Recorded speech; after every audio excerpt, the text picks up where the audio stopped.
कल कुछ लोगों ने हमसे पूछा कि क्या भगवान आस्तिक और नास्तिक पर एक बराबर करुणा करते हैं। देखिए, ऐसा नहीं है कि जो ईश्वर विश्वासी है केवल उसी पर कृपा करते हैं। यहाँ दूसरा प्रश्न है। प्रश्न यह है, ईश्वर की करुणा को धारण कौन कर रहा है? उनकी कृपा को धारण कौन कर रहा है? सूरज की रोशनी तो आ रही है, आप किवाड़ बंद करके अंधकार में बैठे हैं, सूरज का प्रकाश आपको मिलेगा?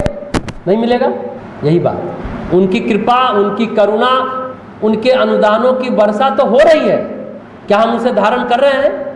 नहीं धारण कर पा रहे। उसी तरह है, करुणा तो उनकी बरस रही है, हम धारण नहीं कर पा रहे। एक और बात जानो, जिस तरह वर्षा हो रही है, आप वर्षा में जाएंगे तो ना भीगेंगे, आप छत के नीचे रहेंगे तो आप भीगेंगे नहीं। वर्षा हो रही है यह महसूस कर सकते हैं, लेकिन उस भीगने को आप कब आत्मसात कर रहे हैं?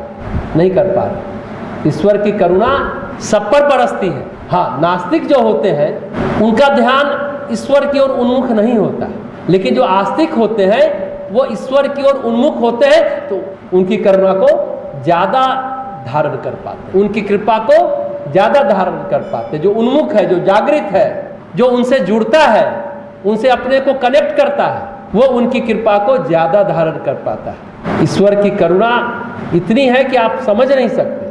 अभी आपने प्रार्थना किया, क्या किया आपने? उनकी करुणा का तो आवाहन ही किया है ना।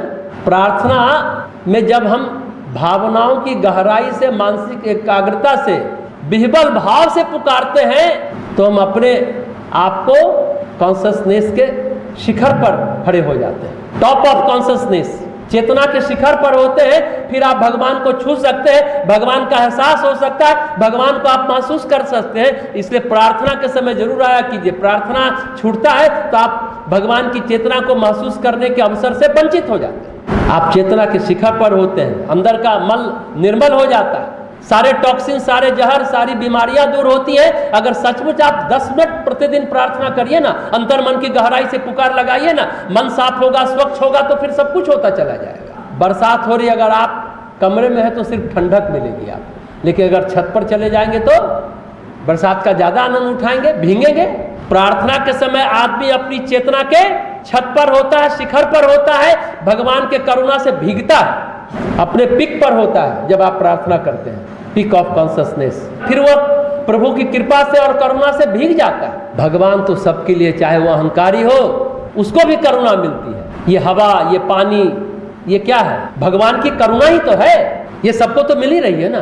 क्या नास्तिक को हवा पानी नहीं मिल रही? क्या मिल रही है? हाँ, जैसा हमने कहा, नास्तिकों को कृपा कम मिलती है। भीगना है तो छत पर जाना होगा, कमरे के अंदर रहेंगे तो सिर्फ ठंडक मिलेगी। मतलब करुणा सबको मिलती है, आस्तिक को ज्यादा, नास्तिक को थोड़ा कम। जो उन्मुख है, भगवान के सम्मुख है, उनकी ऊर्जा को धारण करता है। जैसे बिजली तो तार में बह रही है ना, लेकिन प्लग लगाने पर बिजली आएगी ना, जुड़ने पर करुणा क्या ज्यादा मिलेगी।